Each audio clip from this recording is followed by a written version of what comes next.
நம்ம தமிழர்களோட அழகிய வாழ்வியல் விவசாயம். அந்த விவசாயத்தோட உயிராக கலந்திருந்த ஆனால் இப்போ அவ்வளோவா கண்டுகொள்ளப்படாத ஒரு பொருள் தான் இந்த குதிர். பேச்சு வழக்கில் குருதுன்னு சொல்லுவோம். நம்ம பேச்சு வழக்கையே பயன்படுத்தலாம். ஒரு காலத்தில் ஒவ்வொரு வீடுகள்லையும் கம்பீரமாக கெத்தாக நின்றுகிட்டு இருந்த இந்த குருது இப்போ சில வீடுகளில் இருந்த இடமும் தெரியல, சில வீடுகளில் இருக்கிற இடமும் தெரியல.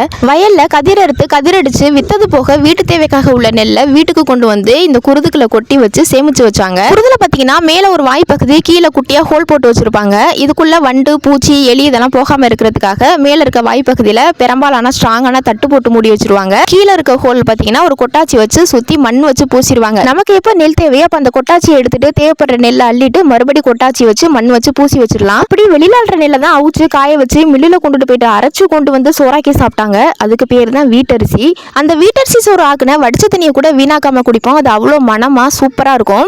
அதுலதான் அவ்வளோ சத்துக்கள் அடங்கி இருந்துச்சு. இப்ப இந்த குருதும் கிடையாது, வீட்டரிசியும் கிடையாது.